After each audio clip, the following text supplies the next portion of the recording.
Vous allez m'entendre, c'est certain?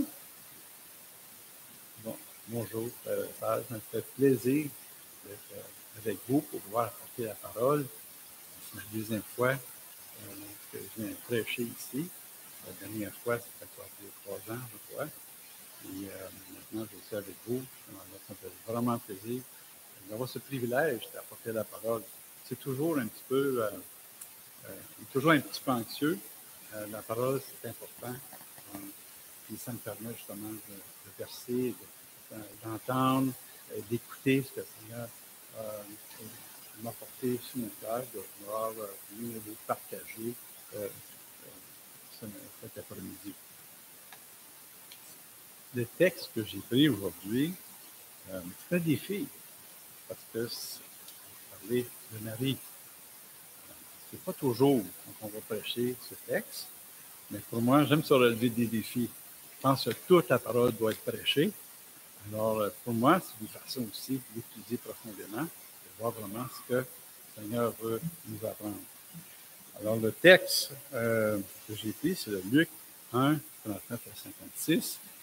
Et le titre du message, c'est « Deux femmes expriment leur joie à la venue du Messie ». C'est extraordinaire et j'aimerais justement vous partager. Comme introduction, pour vraiment comprendre tout le texte, je vous en fais un résumé. Alors, c'est bien certain que nous sommes à la veille de Noël. Alors, c'est certain que c'est un message qui était sensible pour pouvoir le partager. C'est la célébration de la naissance de notre Sauveur Jésus-Christ qui a été fait ou qui a eu lieu il y a 2000 ans à Bethléem.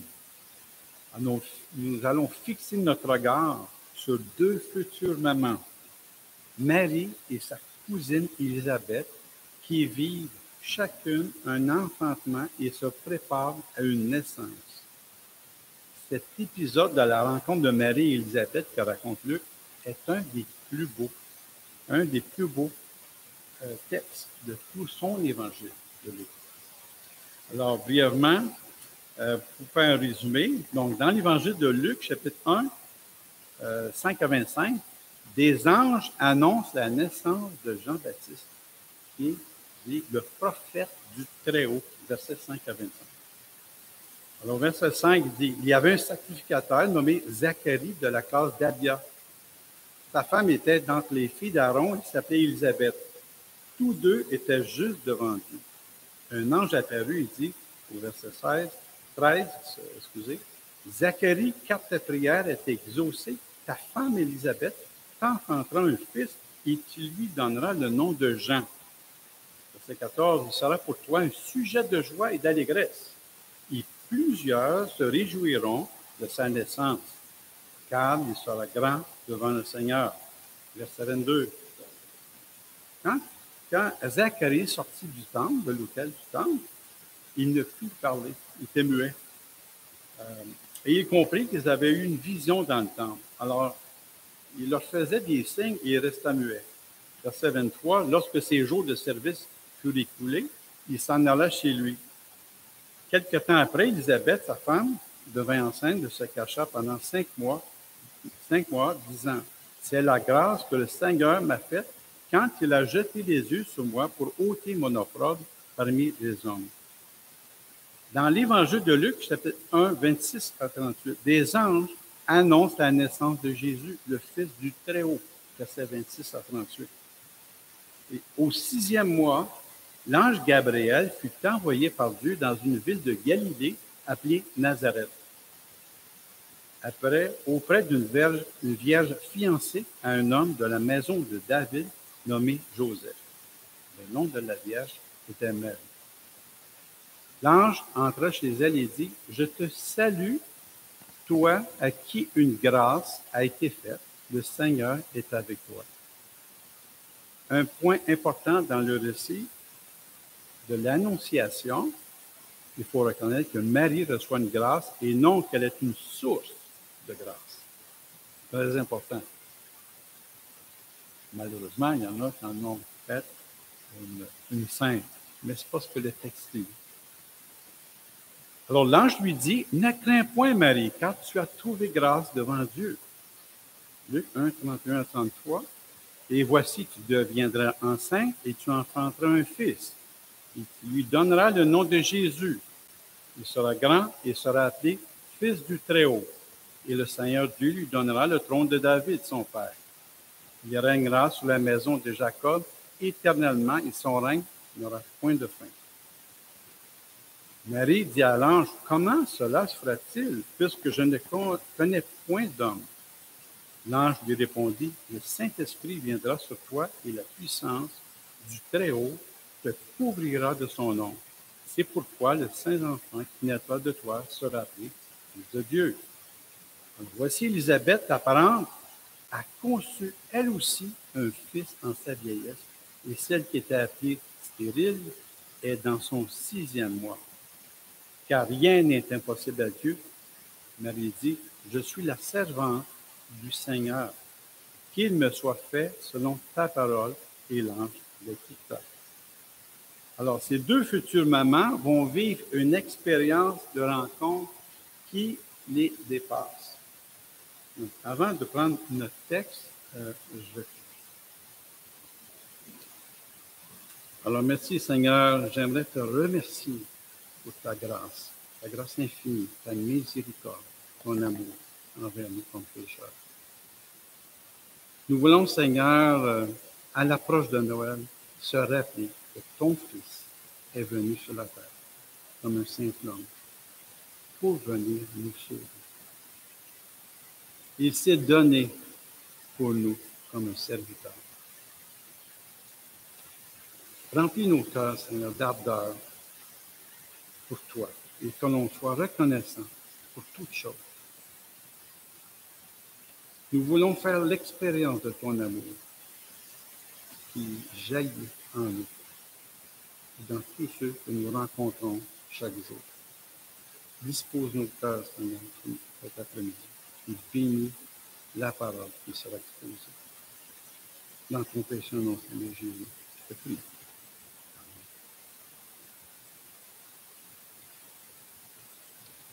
Alors, on va lire le texte. Luc 1, 39 à 56. Alors, dans ce même temps, Marie se leva et s'en alla en hâte vers les montagnes, dans une ville de Juda. Elle entra dans la maison de Zacharie et salua Élisabeth. Dès qu'Élisabeth entendit la salutation de Marie, son enfant tressaillit dans son sein, et elle fut remplie du Saint-Esprit. Elle s'écria d'une voix forte, « Tu es bénie entre les femmes, et le fruit de ton sein est béni. Comment m'est-il accordé que la mère de mon Seigneur vienne auprès de moi? Car voici aussitôt que la voix de ta salutation a frappé mon oreille, l'enfant a tressailli d'allégresse dans mon sein. Heureuse celle qui a cru, parce que les choses qui lui ont été dites de la part du Seigneur auront leur accomplissement. » Et Marie dit, « Mon âme exalte le Seigneur, et mon esprit se réjouit en Dieu mon Sauveur, parce qu'il a jeté les yeux sur la bassesse de sa servante. Car voici, désormais, toutes les générations me diront bienheureuse, parce que le Tout-Puissant a fait pour moi de grandes choses. Son nom est saint, et sa miséricorde s'étend d'âge en âge sur ceux qui le craignent. Il a déployé la force de son bras, il a dispersé ceux qui avaient dans le cœur des pensées orgueilleuses. Il a renversé les puissants de leur trône, il a élevé les humbles, il a rassasié de bien les affamés, et il a renvoyé les riches à vide. Il a secouru Israël, son serviteur, et il s'est souvenu de sa miséricorde, comme il l'avait dit à nos pères envers Abraham et sa postérité pour toujours. Marie demeura avec Élisabeth environ 3 mois, puis elle retourna chez elle. Alors, dans le récit de l'annonce de la naissance de Jésus, Marie apprend que sa cousine Élisabeth est enceinte elle aussi. Et voici qu'Élisabeth, ta cousine, a conçu elle aussi, on dit dans le texte, un fils dans sa vieillesse. Et elle est dans son 6e mois. Alors, Marie n'écoute que son premier mouvement intérieur et part tranquillement. Pas ça que je dis. En hâte. Elle se dépêche. Elle a quelque chose à lui partager pour aller la voir. Le voyage de Nazareth vers la Judée a été long pour elle. On n'est pas certain vers quelle direction elle a pris, mais c'est environ 160 km. Il n'y avait pas d'autobus en ce temps-là. Pas sur les criques non plus. Donc, elle est partie en courant s'il faut. On s'en va la voir. Elle a quelque chose. Elle a appris une révélation de sa cousine. Elle est enceinte. Marie porte un secret en elle. Elle est porteuse de Dieu, la révélation de l'ange. Elle veut aller servir. Sa cousine est enceinte de 6 mois. Qu'est-ce que je peux faire? Le fait d'aller la voir, possiblement, ça va venir confirmer cette révélation. On va pouvoir voir que cette femme âgée est enceinte. Et la révélation que Marie aussi, elle a eue, qu'elle porte aussi le Messie en elle. Et elle se hâte pour servir aussi. Elle ne perd pas de temps pour aller à l'aide. À cette annonce, Marie a bien voulu donner suite. Je suis la servante du Seigneur, qu'il me soit fait selon ta parole. On ne se prend pas pour n'importe qui, une servante, la bassesse.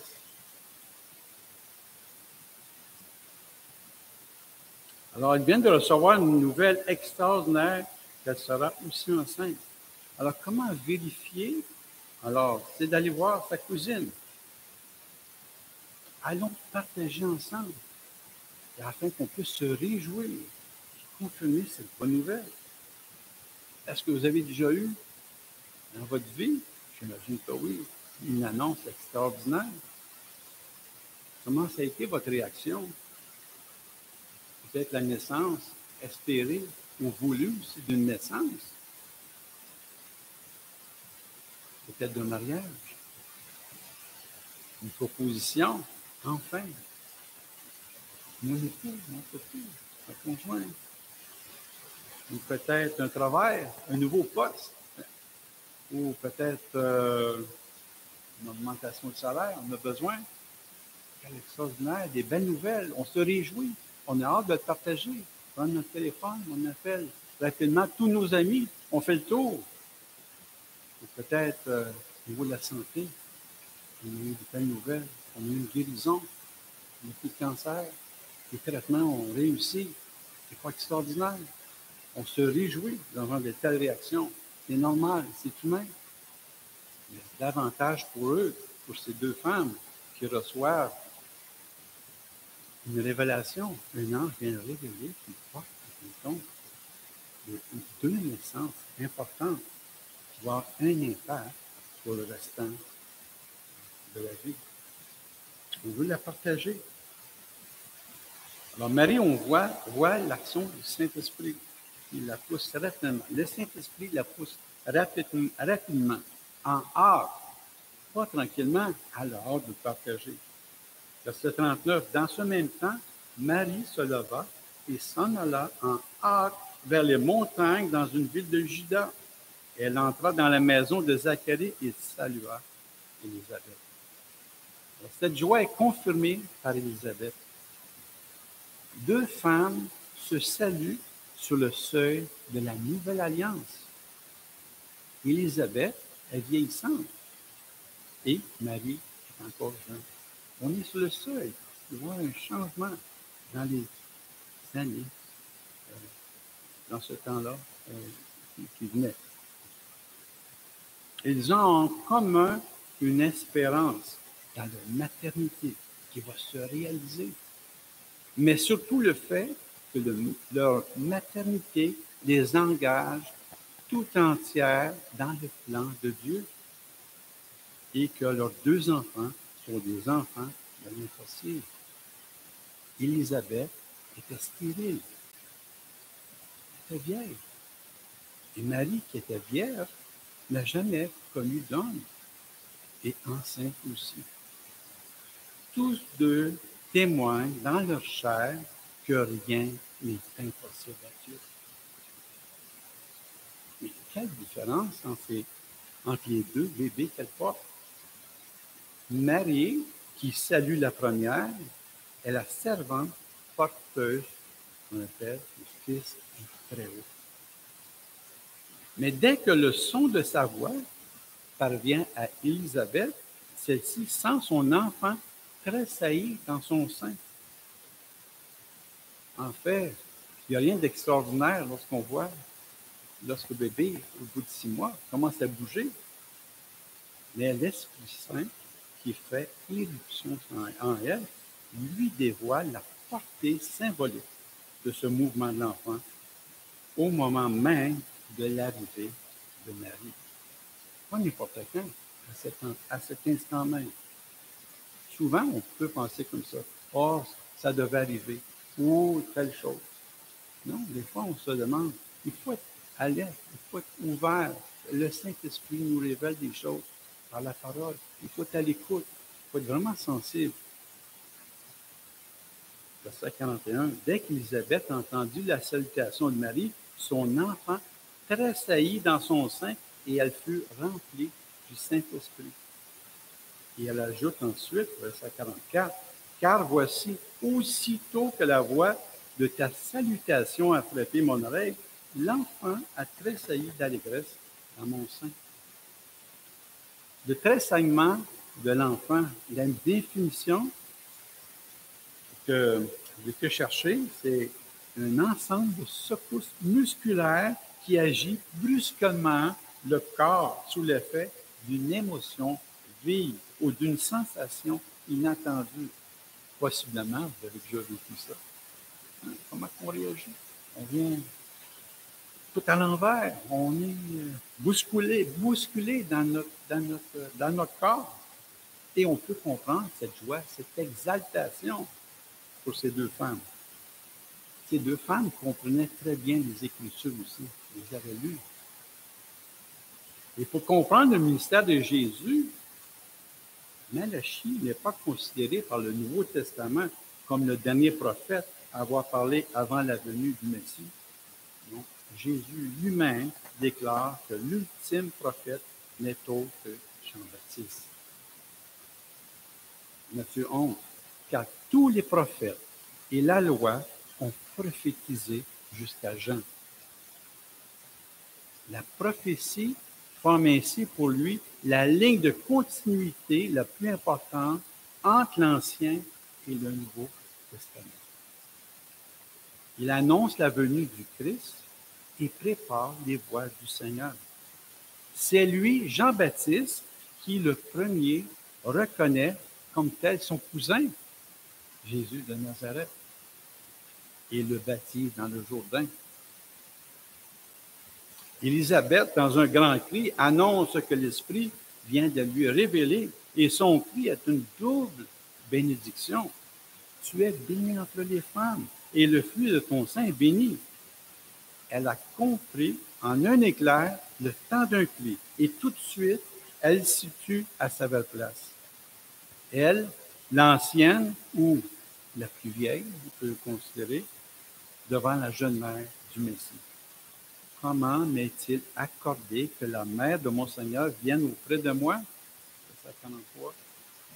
Ainsi, le face-à-face entre deux mères ne fait que transcrire la rencontre invisible des deux enfants.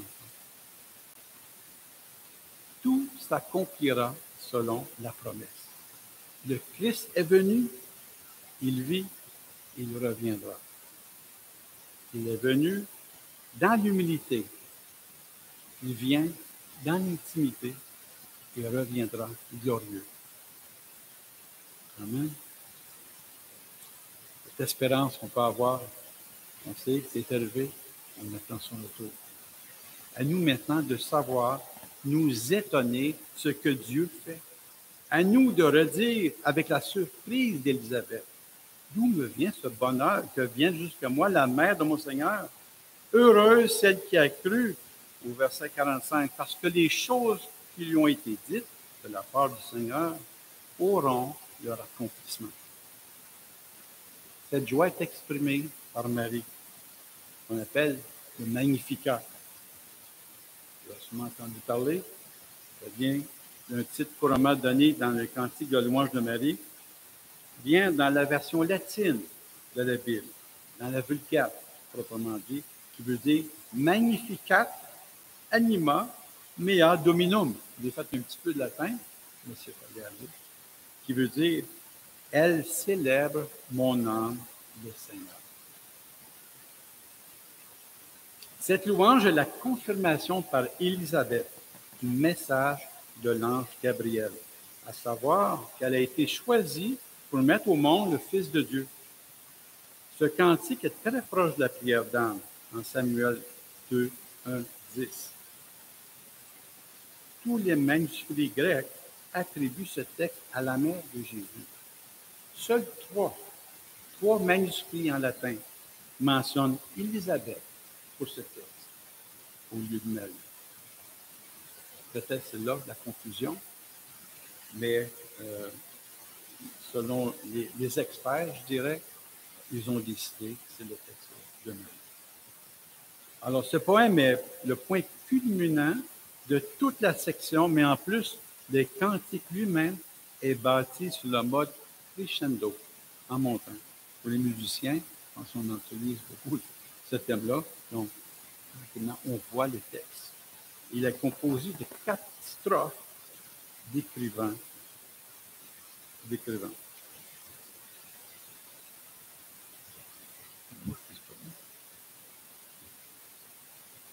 Premièrement, l'exaltation joyeuse de Marie, sa gratitude et sa louange à cause de la bénédiction dont elle est l'objet.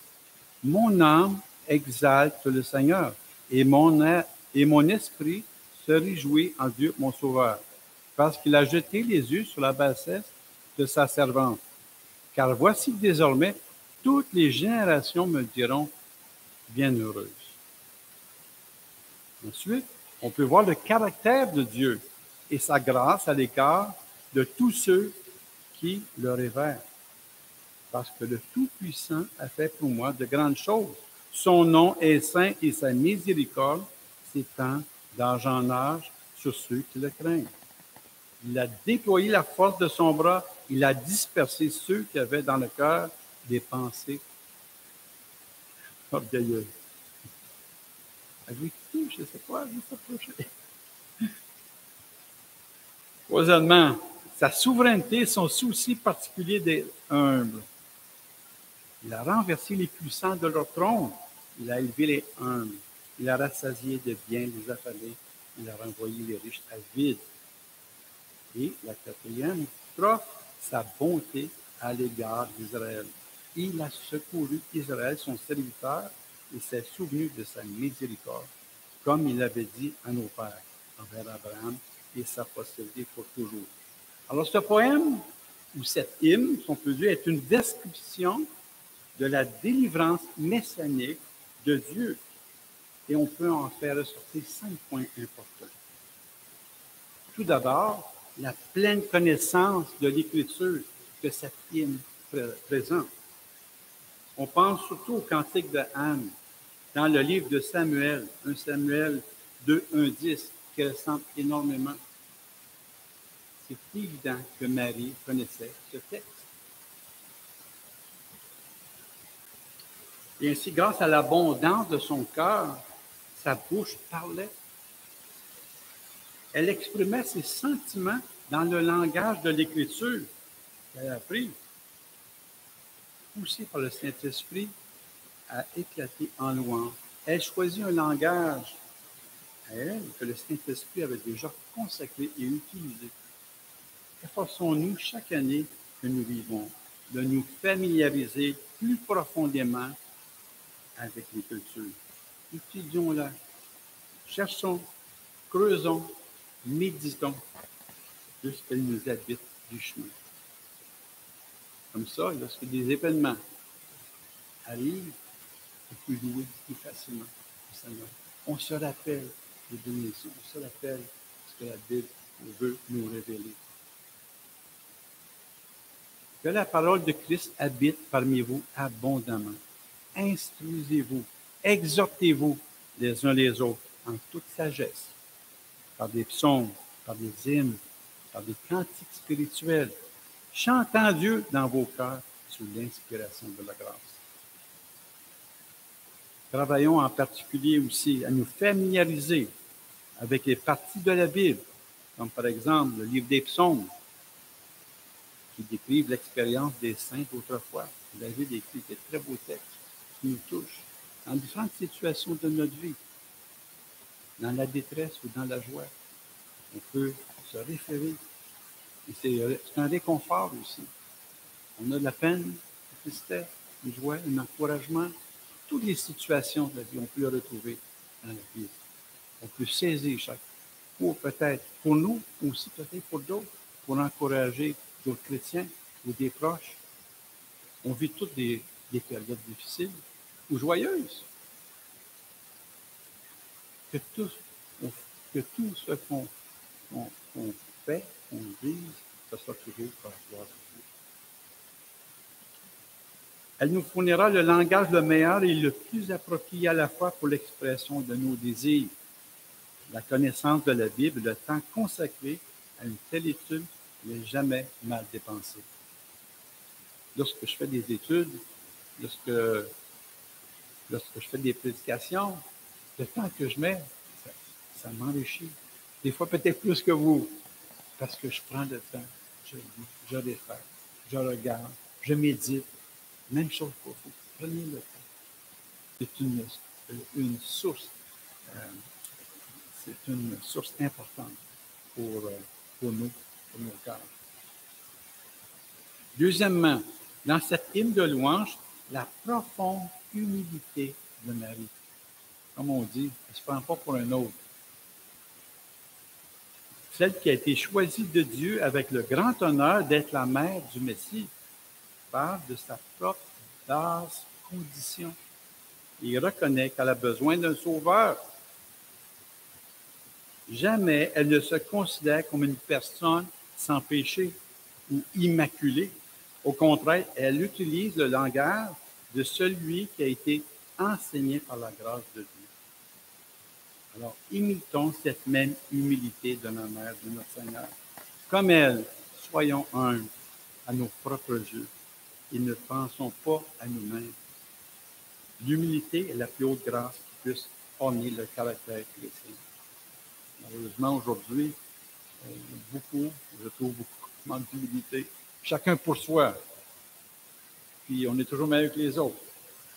Mais considérons aussi le prochain. Dans Psaume 139, 23-24, « Sonde-moi, ô Dieu, et connais mon cœur. Éprouve-moi et connais mes pensées. Regarde si je suis sur une mauvaise voie et conduis-moi sur la voie de l'éternité. » Psaume 143, 10. « Enseigne-moi à faire ta volonté, car tu es mon Dieu. Que ton bon esprit me conduise sur la voie droite. » Un autre psaume que j'ai pu sortir, c'est « Enseigne-moi tes voies, ô Éternel, je marcherai dans ta fidélité. Dispose mon cœur à la crainte de ton nom. » Le Créateur lui-même a l'univers, le Créateur a quitté lui-même le ciel et sa gloire, et il s'est fait homme. Il a accepté une vie sainte et a porté le péché du monde. Il s'est humilié pour moi, pour vous. Comment le Dieu Tout-Puissant a-t-il pu quitter son ciel et son trône de gloire et s'abaisser de sa naissance physique dans une étable au milieu d'une famille très modeste et mourir comme un brigand alors qu'il était sans tâche et sans péché? Philippiens 2:3. Ne faites rien par esprit de parti ou par vaine gloire, mais que l'humilité vous fasse regarder les autres comme étant au-dessus. Troisièmement, Marie montre une vive reconnaissance. Dans toute la première partie de son hymne, son âme exalte le Seigneur, son esprit se réjouit en Dieu, mon Sauveur. Alors, nous pouvons à peine entrer dans le monde dans toute l'étendue des sentiments qu'éprouvait Marie. C'est difficile de comprendre. Si on peut saisir, mais on peut se rapprocher peut-être de ce que vous avez déjà vécu. Nous aussi, nous devrions cultiver cet esprit de reconnaissance. Ce que le Seigneur nous apporte. David, dans l'Ancien Testament, a su aussi le démontrer. Paul aussi, plein. Nous lisons rarement beaucoup de leurs écrits sans les trouver bénissants et louant Dieu. Lorsqu'on se lève le matin, ça c'est si vous ne cognez pas le orteil, le matin sur le bord du lit, vous pouvez remercier le Seigneur. Vous êtes encore en vie, ou avant de se coucher le soir, pour la journée, bien qu'elle ait été difficile, mais vous avez pu profiter de cette journée. Soyez reconnaissants de vos journées, bénissant le Seigneur. Nous avons toujours plus de grâce des fois que nous en méritons des fois. Bon, peut-être on ne l'apprécie pas autant. On ne le remarque pas. Regardons autour de nous chaque semaine et voyons si nous n'avons pas grand-chose à remercier Dieu. Ça serait bien si nos prières et nos supplications étaient plus mêlées d'actions de grâce aussi. Vraiment consacrées pour le Seigneur. Et ce qu'il nous donne, c'est d'être reconnaissant en toutes choses. La connaissance expérimentale des anciennes relations de Dieu avec son peuple, la Vierge Marie possédait. Elle parle de Dieu comme celui qui fait miséricorde à ceux qui le craignent, comme celui qui disperse les orgueilleux, qui abat les puissants et renvoie les riches à vide, comme celui qui exalte les humbles et remplit les affamés de bonnes choses. Verset 51. Il a déployé la force de son bras, il a dispersé ceux qui avaient dans le cœur des pensées orgueilleuses. Il a renversé les puissants de leur trône, il a élevé les humbles.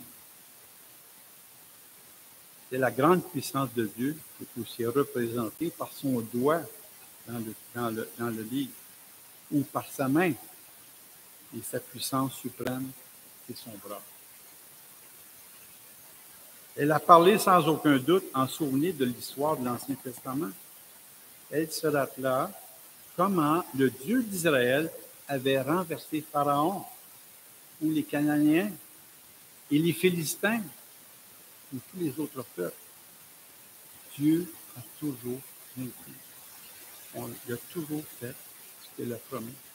C'était son plan.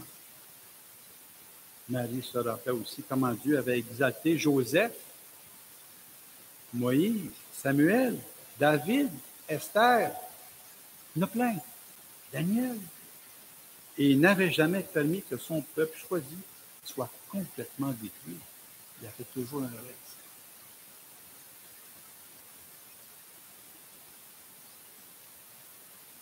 Le vrai chrétien devrait toujours accorder une attention particulière à l'histoire de la Bible. On peut se rappeler ce que Dieu a fait. Il est toujours vivant. Il peut accomplir des belles choses. Rien n'est impossible à Dieu. Alors, une telle étude éclaire la manière dont Dieu traite son peuple. Cela le rendra patient et plein d'espoir. Cinquièmement, c'est la ferme compréhension que la Vierge Marie avait des promesses bibliques. Elle termine son hymne de louange en déclarant que Dieu a secouru Israël en souvenir de sa miséricorde et qu'il l'a fait comme il l'a dit à nos pères, à Abraham et à sa postérité pour toujours. Ces paroles montrent clairement qu'elle se souvient de l'ancienne promesse faite à Abraham. Genèse 2, 18. Toutes les nations de la terre seront bénies en ta postérité, parce que tu as obéi à ma voix. Il était évident qu'à l'approche de la naissance de son fils, elle considérait cette promesse comme sur le point de s'accomplir. Parce que Dieu a toujours tenu ses promesses. Ce qu'il a dit, ce qu'il a fait. Il a un plan. Il a un plan pour chacun de nous, comme on l'a dit. Les promesses sont en fait et pour nous. Nous marchons par la foi. et cette foi s'appuie sur des promesses. Personne ne vous réduira. Il nous garde précieusement. Il nous entoure de ses bras d'amour. Dans toutes circonstances, ne vous découragez pas, si vous l'êtes. Et Dieu a un plan pour chacun de vous. Nous pouvons nous appuyer avec confiance, comme la Vierge Marie, que Dieu a tenu sa parole et qu'il accomplira toujours en temps voulu. L'adoration véritable n'est donc pas quelque chose d'automatique ou que nous pouvons produire nous-mêmes. Elle est plutôt la réponse d'un cœur débordant de reconnaissance à la manifestation de la présence de Dieu. Nous entrons dans une attitude d'adoration quand nous commençons à voir Dieu tel qu'il est et répondons à sa présence. Même le ciel, les séraphins qui contemplent la gloire de Dieu proclament « Saint, Saint, Saint est le Seigneur des armées célestes. Toute la terre est pleine de sa gloire. » Ésaïe 6:3. Quand Jésus a marché sur l'eau sous les yeux des disciples et que le vent est tombé après qu'il est monté dans la barque, les hommes qui se trouvaient dans l'embarcation se prosternèrent devant lui en disant « Tu es vraiment le Fils de Dieu. » Ils se prosternèrent, ils l'ont rencontré, il l'a béni. C'est une confession digne d'être placée à côté de celle de Pierre lorsqu'il dit à Jésus « Tu es le Christ. » Il l'a reconnu. Souvenons-nous du sens profond des mots « le Seigneur » et gardons-nous de les utiliser avec légèreté, avec inconscience. Considérons ce qu'elles appliquent à juste titre à nul autre que lui qui a été crucifié pour nos péchés. Le Seigneur est le Seigneur, le roi des rois. Bien sûr, la nature de Dieu peut nous être révélée non seulement par la prédication de la parole, mais aussi par les paroles des cantiques, comme nous avons chanté, et béni, par la musique, par la prière, par les lectures bibliques. Préparons-nous aussi pour Noël. Adorons et partageons Christ autour de nous et de la venue de notre Sauveur Jésus-Christ. Adorons-le par nos chants, nos prières et tout ce que nous avons en offrant nos corps comme un sacrifice vivant, saint, agréable à Dieu. Ce qui sera de notre part un culte raisonnable. Pour terminer, il y a 2 textes liés à l'expression qui doit souvent nous venir à l'esprit. Dans l'un, il est écrit « Nul ne peut dire que Jésus est le Seigneur que par le Saint-Esprit. » Dans l'autre, il est écrit « Toute langue confessera que Jésus-Christ est Seigneur à la gloire de Dieu le Père. » 1 Corinthiens 12:3 et Philippe 2. Amen.